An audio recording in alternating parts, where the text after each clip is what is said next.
Okay, we're live. Welcome to Live. Dive into World Building. I'm Juliet Wade, and I have awesome people with me, and we're talking about in-group marking, which I mean I know is a really esoteric term, but everybody was like, let's talk about nicknames. And the thing is, we've talked about nicknames before, but what they really wanted to talk about was the way that people nickname each other when they're in friend groups. And then I was like, well, but what about like secret handshakes, and what about like secret languages, and what about like all kinds of, so anyway, so it sort of ballooned, and basically the best way of describing all this stuff that we wanted to talk about is in-group marking, because basically people have all kinds of ways to indicate that they are shared members of a social group together. Um, and so, yeah, we're going to sort of dive into that a little bit. I think let's start with nicknames, since that's where everybody was sort of wanting to start.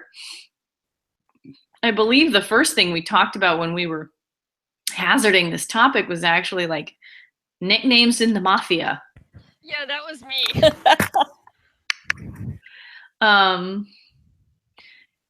Yeah, okay. So, Jay, do you have thoughts on that? Well, I just know that like mobsters, especially if you go back to like the 20s and 30s, always seem to have like these wacky nicknames. And you're kind of like, okay, well, where did that come from? Like, okay, there's one, his name is Antonino Joseph Accardo, also known as Joe Batters or Big Tuna. So you're like, okay, that was something that came from something. Well, you wonder who awards these names, right? What? You wonder who awards these names. Yeah. Right? Yeah, it was.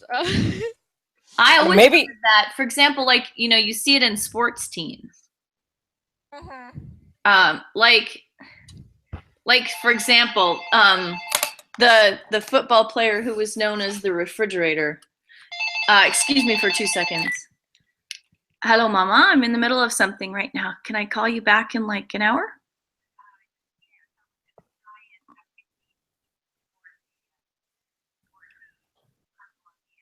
Okay.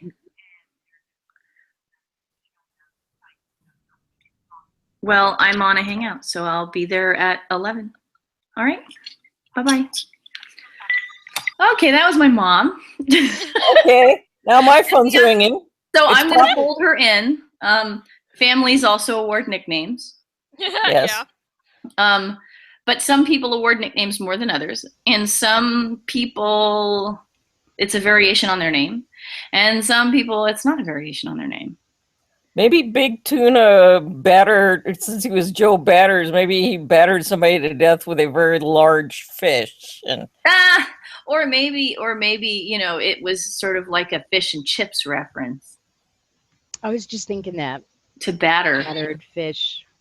Yeah. I don't, since it's mafia, I'm going to go with him beating people, but I mean, we would have to like, we would have to read his wiki page for that. No, but I'm saying that probably batters, you'd probably start with batters because he was beating people up. And then you might be able to go from there to Big Tuna because of a fish and chips. Maybe he owned a fish market and beat people up. Yeah. Well, I mean, like nicknames grow, right? They sort of feed on each other. They're a bit like slang. And so they change over time. And I'm thinking, so some of these groups that we're talking about, so families, and you can have a nickname based on your name, or you can have a nickname based on your family status, right? Like for a while, I was known as Sissawis. Mm. And sometimes, occasionally, still. Diminutives. Guess what? I'm the sister. Yeah. Do diminutives count as nicknames? I guess as the They're a form of name nickname. based. So they are okay. Then they would Well, be I like mean, so name so I based, mean, or- what is the function of nicknames, right? Teams have them, and sports per people have them, like the fridge, or what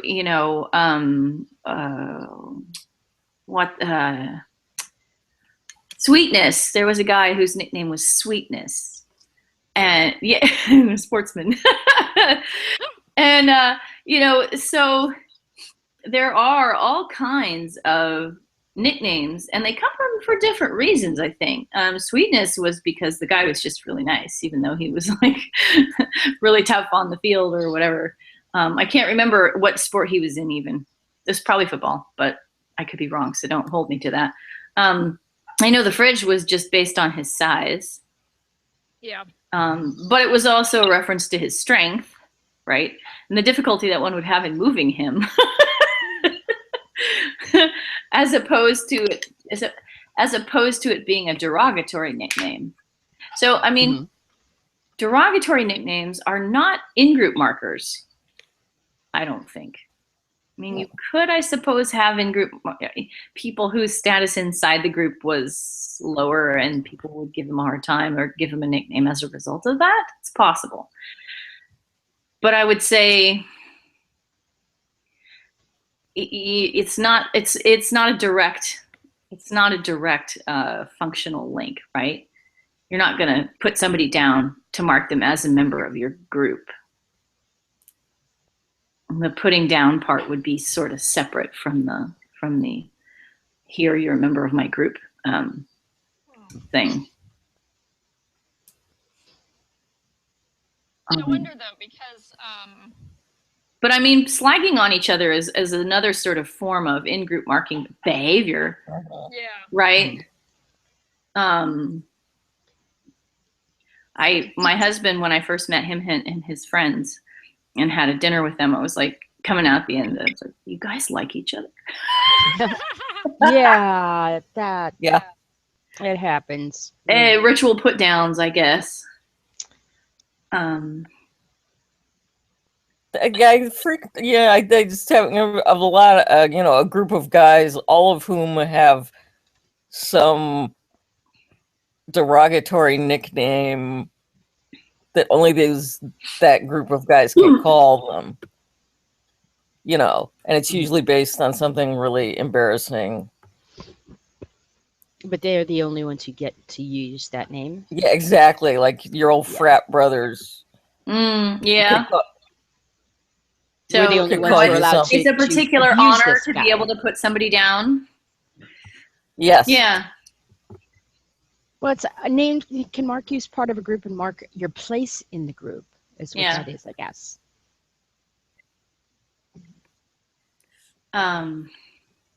So I'm going to mention again the fellow that I mentioned the other day. It was this teacher who has a different secret handshake for each one of the kids in his class, which is incredibly impressive because he's got like 30 kids in his class and he knows 30 different secret handshakes. That is. Does he reuse them from year to year? I don't know. Because I mean, otherwise, dude is spending a lot of time coming up with, well, that's true. I mean, I don't know. I think he may jointly come up with them with the kid, because I mean, the kid has to be able that to helps them too, right? Yeah. But secret handshakes, gosh, they were a thing when I was in high school. Didn't they come out of like the Freemason Society or something? Yeah, they have all sorts of secret handshakes depending on what. I mean, there's one that like all of them know, and then there's like levels of. Yeah, levels of handshakes to tell you where you are. So it's like hierarchical handshakes. Yeah, hierarchical handshakes for the win. Okay, and so And so there are these secret societies, and so, you know, you have to presumably have some kind of insider status in order to be taught the secret way of doing the handshake or whatever. Illuminati come to mind, but I don't think they have a handshake. They just have a symbol. Symbols, though, you know. Yeah, so it's interesting. So I guess handshakes is definitely a thing. What about clothing? Oh yeah. Clothing is definitely an in-group marker. I mean, everything from a school uniform, Hats, rings, class rings, class rings, or for example, rings that you get as a trophy for winning a championship with your team, like championship rings. Yeah. Trophies, I guess, in some sense. Although you don't usually carry your has trophy all the around. names of all the people who've ever won it on it. That's not like an official social group, but it is actually a pretty interesting social group right there. trophy cases in high schools. Yeah.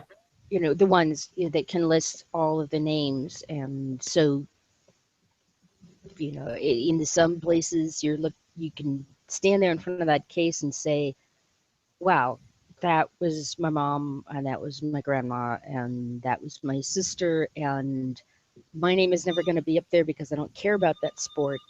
And what does that, and how does that affect you? This is not my sport. Yeah. Well, that's not nicknames though, that's trophies. It's a side So gang colors, right? team colors. Team colors, right. And I'm going to sort of segue us into reality/fiction with house colors. My husband went to a school that had houses, and you had to buy a special PE shirt, and the PE shirt had the school colors on the outside, and on the inside it had the house colors. And so what they would do is, if they were playing like scrimmages, they would actually turn their shirts inside out so that they could play against each other wearing house colors. And it's shirts and skins. Right. That way everybody, you know, nobody has to show their nipples and everything's good. Yeah. Was it a boys' school? What? Was it a boys' school? Yes. Or was it co-ed? It was. Okay. You take your shirt off, flip it inside out, and put it back on. Yay. Yeah, okay, then you can do that. Yeah. Well, I mean, hey, we could do it at a co-ed school too, but there might be reprisals. Yeah. Well, I was not thinking of that particular aspect of it. I was, I wasn't thinking of the impromptu nature of the switch there. Yeah. Do frats have colors? Yeah. Yeah, I think they do, and I think they also have their little letters. Yeah. Yeah, they have the Greek. They have letters, they have colors, they have mottos, they have. Yeah. Oh yeah. I don't know. My husband. We hadn't mentioned mottos yet. Mm-hmm. You know, you're supposed to know the secret. You know, the motto, and if you don't know the motto, or you don't know the song, right? Yeah. Song everybody's supposed to know. And in a way, the creation of these markers helps to solidify the group, right? Mm-hmm. They feed into one another. It's not just that you have a strong group and that it then creates these artifacts. The creation of the artifacts contributes to the creation of the group.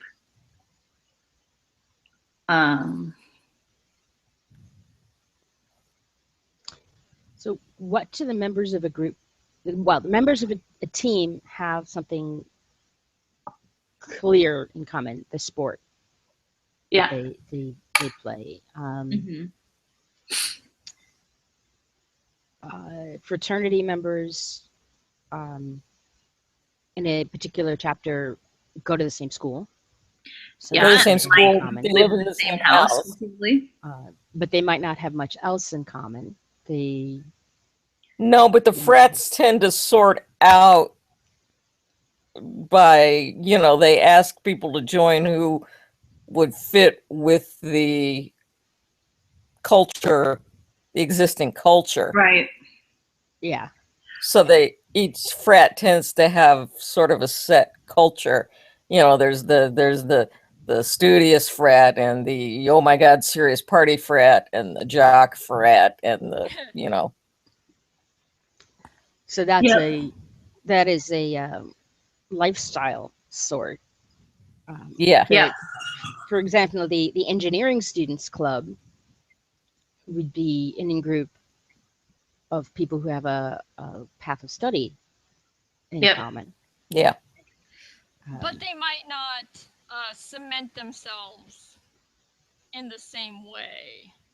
True. That's true. Because I mean, there seems to be like there's a fine line between there's things that are just a club, okay, which is just like we have this mutual shared interest and we get together once a week or once a month and we talk about our shared interests and then we go home and we carry on our lives.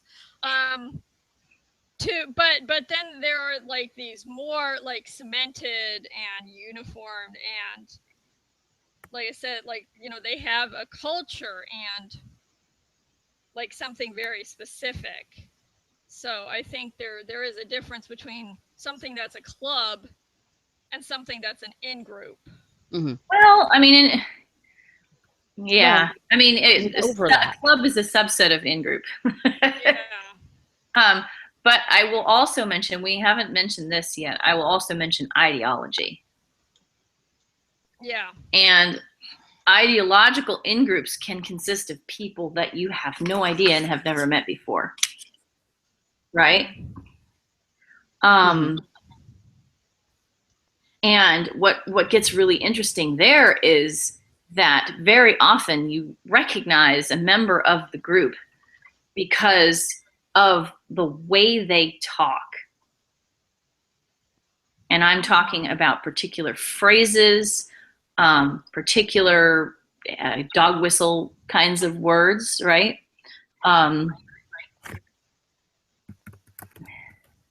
And I think it's interesting when you have a group that's so large, you can't possibly know all the members, but you can recognize the members because of the way that they put their phrases together, right?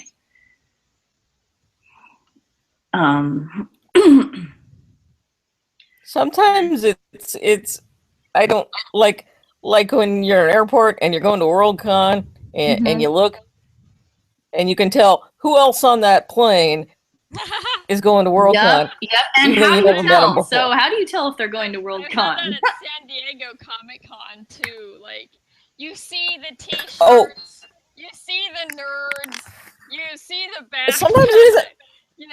I mean, sometimes it isn't even the clothing. Sometimes, I mean, and so I don't know how it is, but you can look at it and go, "Oh yes, those are my people." Well, or they're reading a book, right? Yep. Mm-hmm. Or No, sometimes it's just or they just have a look to them, like the way that they wear their hair. Mm-hmm. Either like maybe they have purple hair. Mm-hmm.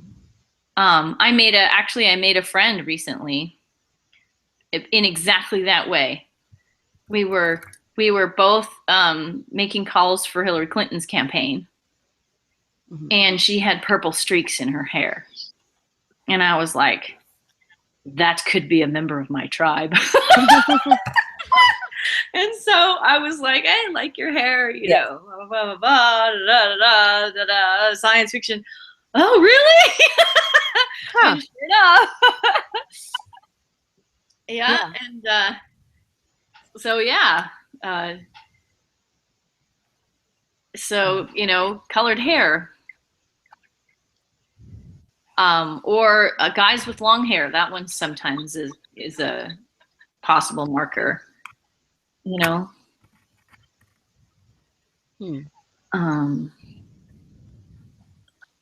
Yeah. And so, in fact, groups, so I'm gonna take it a little bit further, and then I'm gonna talk about groups who have to be able to recognize members of the group in very specific ways without actually making it publicly known, right?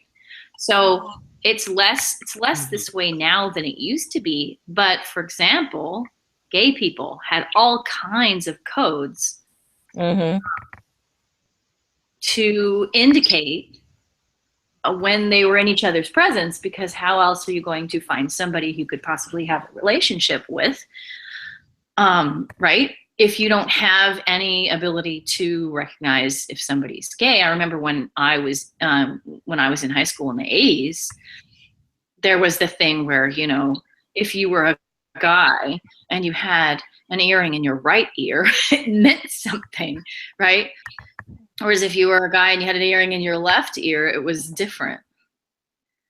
And that kind of stuff is really critical, especially when you're in a situation where reaching out to somebody and getting it wrong could be hazardous, right?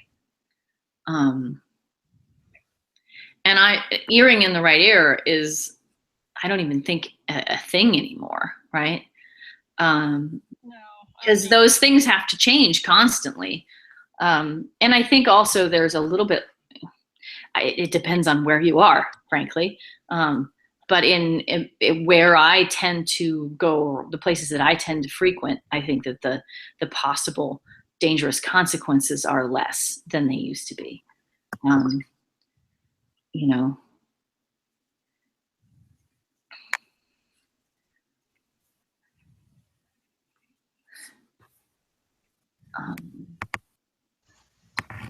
Yeah. So anyway. Oh, Che, you were saying dangerous jobs dangerous jobs become in groups. And I think also, you know, for example, there is a certain degree of in-group membership among mothers. You know, people who have been through a birth experience, right? It shared job, shared experience. The birth experience can actually separate you within the overall group of mothers. True. Mm-hmm. And more so, I think, you know, now that trans men can be recognized as mothers. Right. You know, that has got to be a very, very different experience, especially, you know, if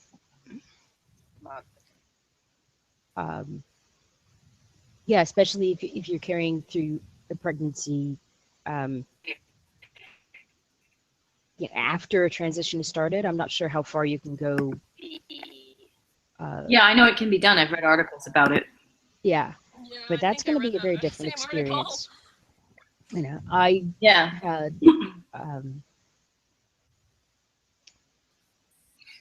and I had a very different experience from my godchildren's mother. Thank God. Yeah. But also my experience was different than it would have been because of what she went through. But that's a totally well, and I mean, there's also the story. sort of who had the cesarean sections and who didn't, kind of. Exactly that. Right. And why? And people do try to stratify. Look, people are always trying to stratify themselves within groups. Yeah. You know.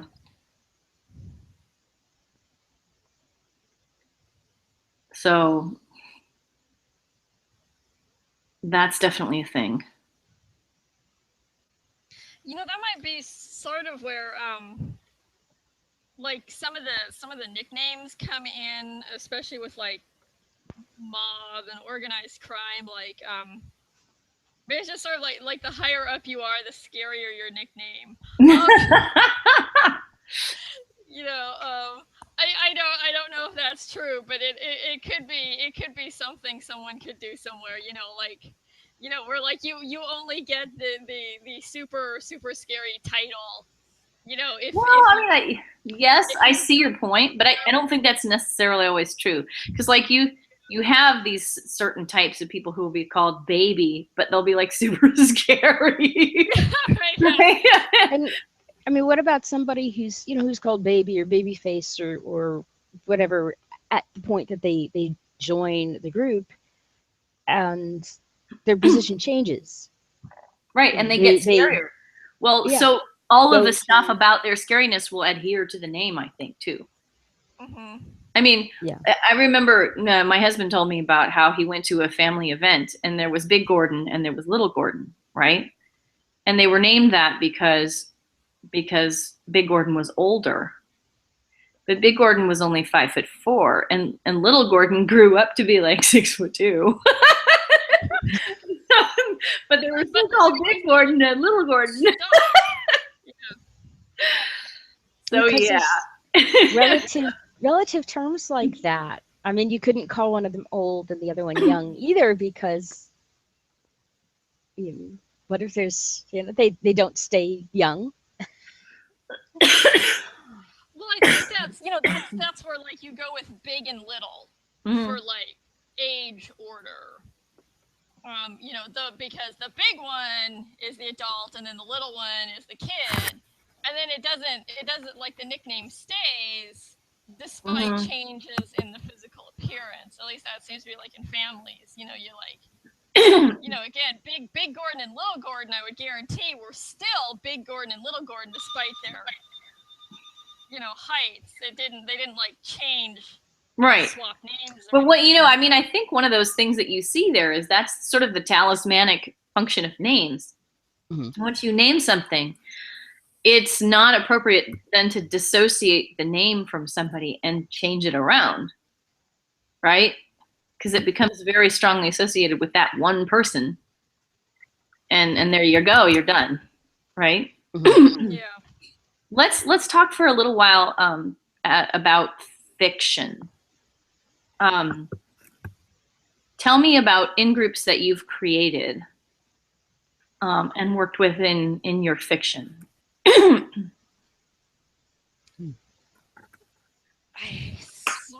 I don't know if I have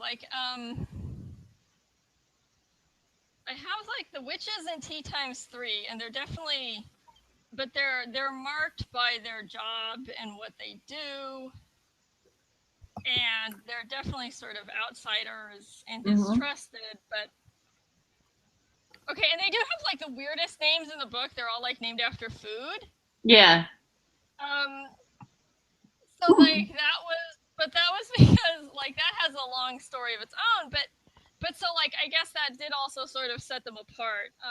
And maybe yeah, I would say it did. after food, right? Yeah. So and then I mean, they were definitely a cohesive group, and they were also definitely a group that was discriminated against. Yes. So, I mean, they were also a family. So that means that there's a heavy overlap. If it's a heavy overlap between any kind of nomenclature that would somehow indicate them as witches versus them as sisters. Yeah. Right? Because after all, we are not members of single groups. Yeah. And I think that's actually a really worthwhile point. Any of us are members of many different social groups simultaneously. And sometimes it can be really awkward if we're in a situation where two people from different Venn diagrams walk into the same room with us, because we're expected to mark our in-groupness with anyone we're interacting with, but not necessarily to do it in the presence of somebody else who's in a different group with whom you're expected to act differently. Mm-hmm. I mean, that's a whole scene in and of itself, right? You could totally have a ball with that.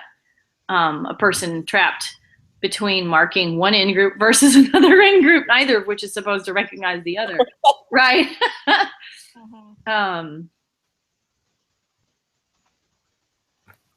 that happens at like weddings. Yes.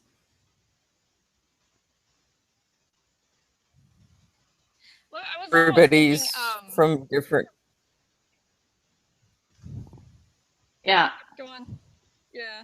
But I mean, I also think that you have your magical fashion school. Yeah. And there's going to be there. I mean, so this is one of those things it's worth thinking through, right? You say, Yeah.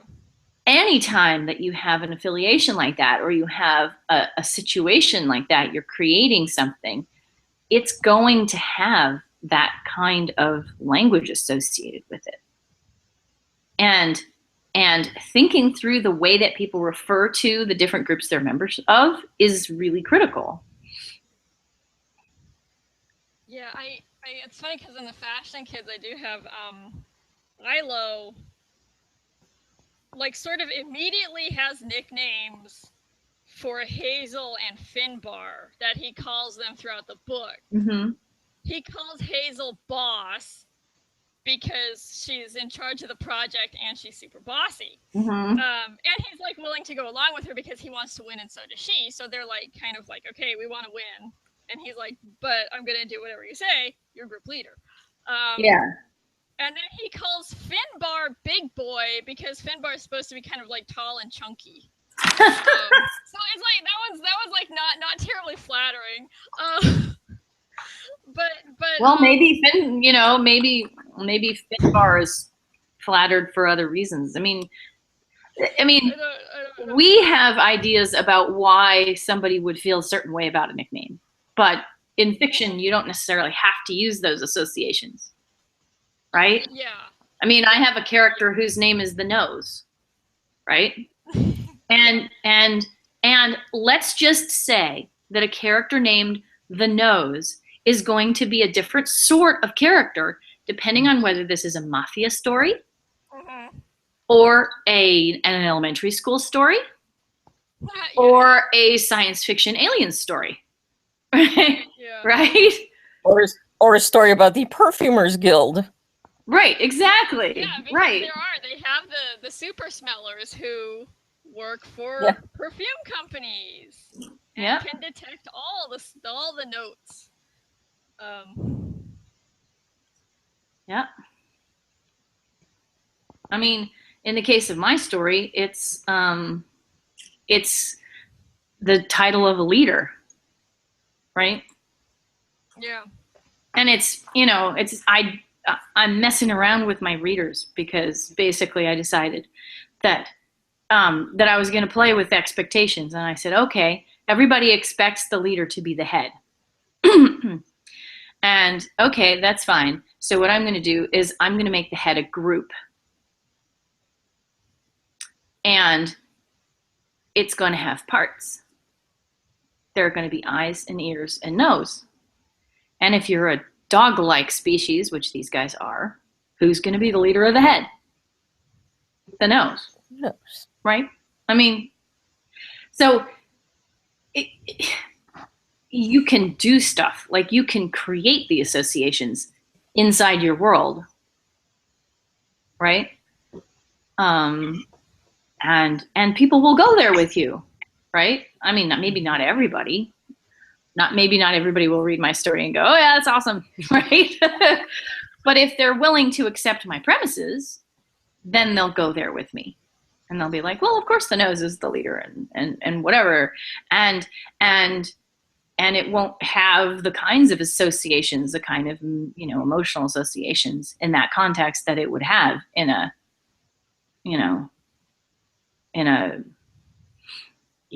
Mean Girls context. Yeah. Or any of the number of contexts that you could possibly imagine that nickname appearing.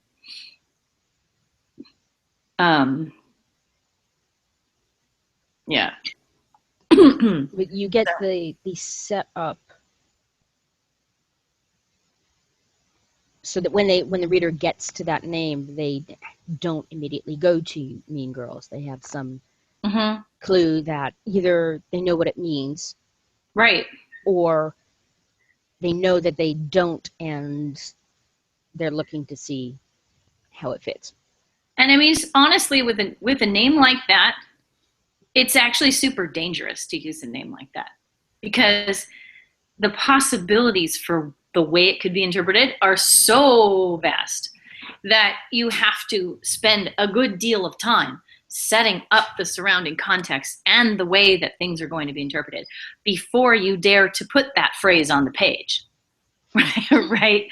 It has to be very, very deeply supported before it can actually be used successfully. Mm-hmm. You know? Right. I was, my son was reading The Outsiders. And there's, one of the kids is named Ponyboy. And I said, well, is that his nickname? Why would that be his nickname? And my son was like, no, that's his name. He's just named Ponyboy. I'm like, okay. I mean, people get named funny stuff, right? I mean, but like sometimes you can get in-grouped without your consent, right? Mm-hmm. Like if you were given a really hippie name. And so for your entire life, your name was Prairie Star, right? And people are like, oh, I know when you were born. But right? In those cases, though, wouldn't the parents who assigned the name have been members of that in-group? Yeah. Yes, they would have been. Yeah. But not necessarily what happens with the child later, right? Yeah. So you get, but you wouldn't necessarily. Can that happen in some other way? If some other parent, who never was a hippie, just without thinking about it, gives a name like that to their kid. Well, that's interesting, because you get some really interesting names in when Chinese people choose their Anglo names. Yeah. Right. We knew a young Chinese American boy whose name was Ulrich. Oh wow! And I was like, okay, like I mean, what do you do, right? You go, okay, your name is Ulrich, great, but then you have to kind of go into your head and go chop, chop, chop, chop, chop on all the normal associations that you would have with the name Ulrich, right? Yeah, that's pretty. Yeah, that's well. And then like, how did they arrive at that one to be their choice? Yeah. Right. You're like, I'm gonna pick. I want to be a Viking. That's the thing. It's a very different, like the context in which it was awarded, in which it was bestowed, is just very different, and we don't have an inside view on that, right? Mm-hmm. And so we just sort of have to say, okay, cut off all the associations that I would normally have with that name, and just put it in the context of this kid, this family, and maybe later over time you might learn that there was reasoning behind it or whatever. Yeah. Right. But sometimes I've known people who were Chinese who had picked a name, and I was like, why did you pick that name? I just like the sound of it. Yeah. Like, okay, all right, that works. I mean, it works, right? But yeah, but it doesn't follow that doesn't follow my Western expectations. And so I go, okay, note to self, revise. Revise. Yeah. Well, you know who else has in-group names? I can't believe I almost forgot this. Geisha. Mm-hmm. Change their names when you are promoted. Yep. And actually join the house. You get your, like, it's a working name. Yeah, and artists have working names like Sting. Mm-hmm. Mm-hmm. Or so we have names that artists take a lot. Actors will take names, and there's a whole ton of baggage that comes with that. Yeah. Sometimes, I don't want my name to sound too ethnic, so I'm going to change it. I mean, racism plays in, and you know. And but also to signal your, like, Lady Gaga, even if you don't know anything about her, you know, this is some kind of artist. Yes. Well, and her name has actually very specific kinds of and then refers internally to the British system, right? Yeah. It's a sort of a thumbed nose in the face of nobility and yeah. Right. And then the Gaga part refers back to the old Queen song. Yeah. So that puts her in that, you know, very theatrical rock sort of, which she is. Yeah. Huh. But her name's really Stephanie. But you know. That's not gonna, yeah. That's not a rock diva name. Right. Well, and sometimes you're lucky and you get to choose your own name. And sometimes you're unlucky and other people have to choose it for you. I wanted to mention one thing, which is that in-group marking is something that the Japanese language indicates grammatically. Yeah. And basically, it's really interesting to try to track it down. I could talk about it at more length, but it would take more time than we have, I suspect. Yeah. But you use different pronouns, like for here and there, and for this and that, depending on whether something is more closely associated with you and the things you're associated with than the thing that your interlocutor is associated with.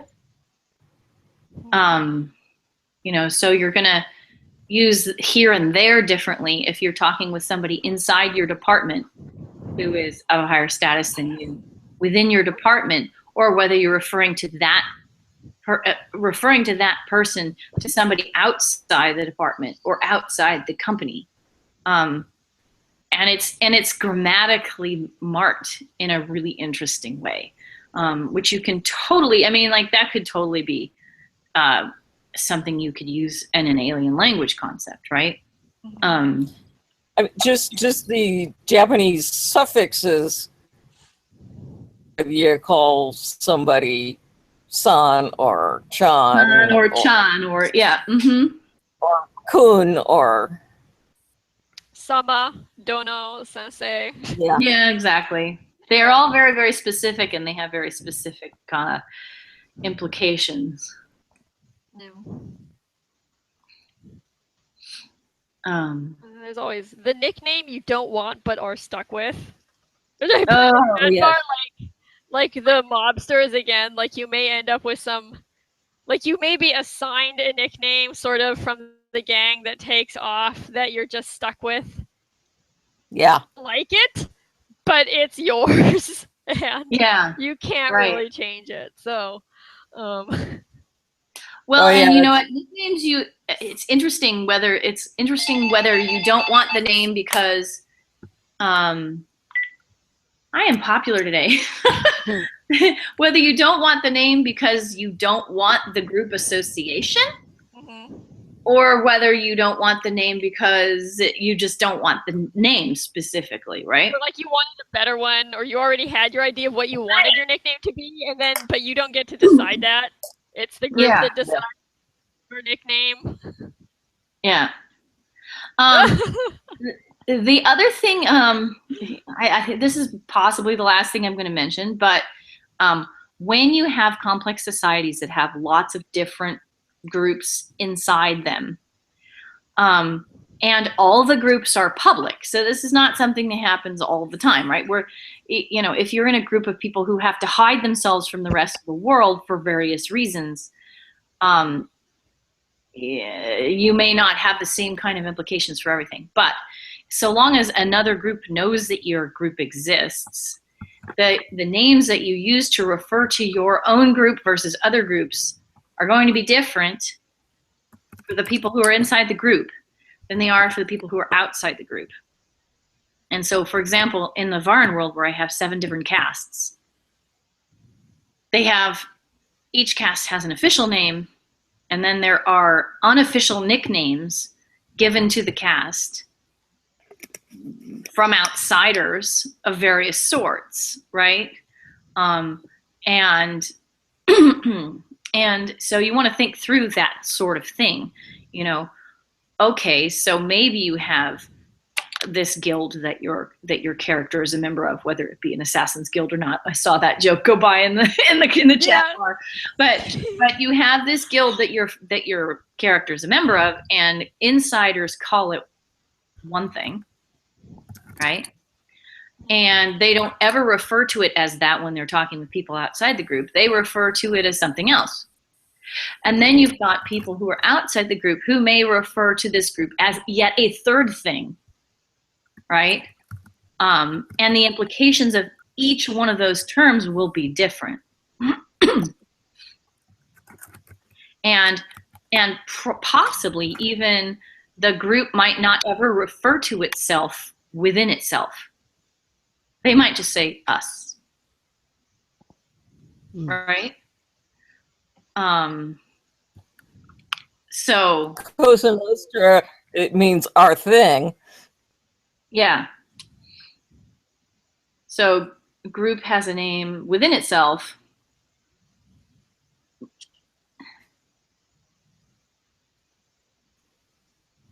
But different names outside of itself. And often there's the term you can use to refer to the group in group, but if somebody outside uses that, then the classic example being the N-word. Yeah. Right. And that is actually a question of meaning associations, and meaning associations that come with contexts of usage, right? So a term that is used by people within a group is going to be associated with contexts of usage that are not harmful within that group, right? That particular word is not universally accepted within that group. Sure, and it has to do with the context of usage, because that particular word has tons and tons of very derogatory contexts of usage, right? And so if you're within that group, you may be able to dissociate it from those connotations, or you may not, right? But if you are an outsider to that group, there is absolutely no way that you can divest it of those connotations, because those connotations are associated with your identity as a speaker. Right. Right? And so it's actually, it seems like it's complicated, but it's actually not that complicated, because basically it's when aspects of context were, like, when you hear a word, you hear every time you've ever heard that word, and you remember all the aspects of the context in which you've heard it simultaneously, right? So when a white person uses the N-word, they are part of the context, right? And the damaging uses of that word are associated with white people using that word. So you're not going to be able to get away from it, because you are a part of the context. And the historical context comes with it through your body, which is really interesting, totally unavoidable. You have no control over it whatsoever, right? It's just one of those things. But I think it's really interesting when you're creating a fictional environment to try to talk about context, because in fact, in-group contexts, right, are going to be different from out-group contexts. So people are going to have different associations with the same word.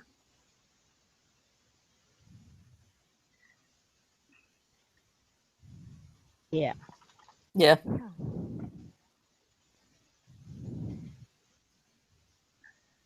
And I mean, it's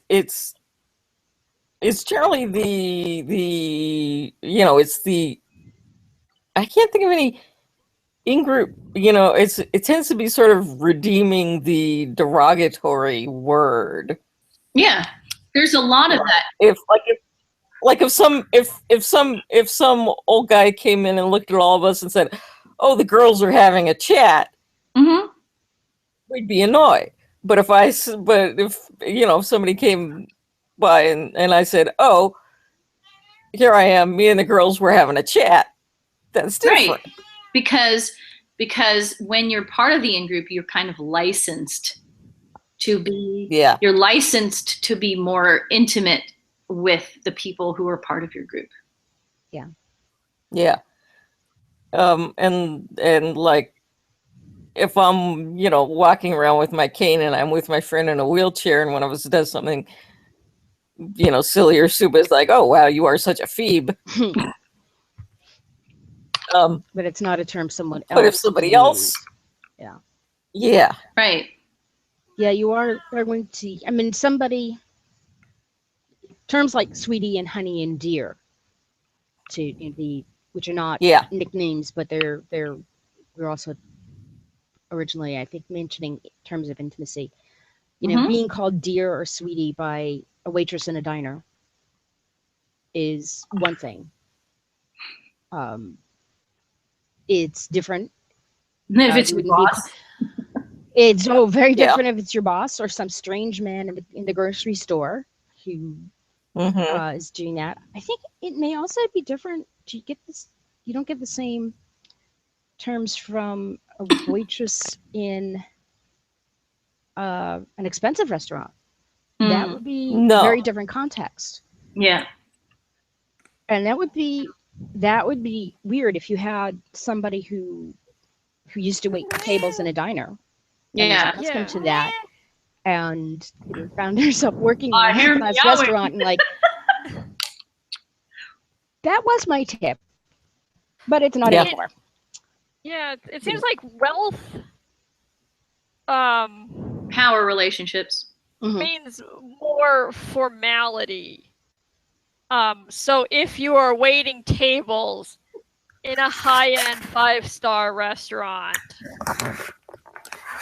the expectation is you will be very formal with the customers. And because you don't want to claim intimacy accidentally. You don't want to say, "I am in your in-group," right? Yeah. You're not licensed to claim membership in that group. Yeah. And so you have to use a different kind of politeness. Because the discrepancy in power there is much greater. A trucker, a side of the road trucker diner, and you go in and the waitress is like, "What'll you have, sweetie?" You're like, "I will have pancakes." Whatever. So, but you're not like you're not, your expectation, like, you may or may not have that expectation going in, but when they use it, you're like, "Yeah, okay, we're going with this direction." Yeah. Okay, so checking in, we're pretty much done. Checking in, are you guys going to be available next Wednesday? I should. The 21st. What is that? The 21st? Yeah. Oh, I don't care. Had to reschedule an appointment. Let me see the 21st. My calendar. That's well before Christmas crap starts. Well, my parents are actually coming in on that day, so I have been having more time attending. So, I mean, conceivably, we could move it to the 20th. Oh yeah, Tuesday would be cool. I just have to have Tuesday. Special reminders on Facebook. Yeah, I will have to give special reminders. And plenty of them, yeah. Okay. Yeah. All right, I will make myself a note. Special reminders, 10 a.m. on Tuesday. That's going to be a busy day. All right. Yeah, that's cool though. But I will send out extra reminders, and we will meet on Tuesday next week. Let's do strength and weakness, because that was really cool. Okay. Okay. Great. All right. And I got to run because I owe my mom a phone call. Yeah. So Okay. I will Yes. talk to you guys later. Thanks for a great discussion. Stopping the broadcast.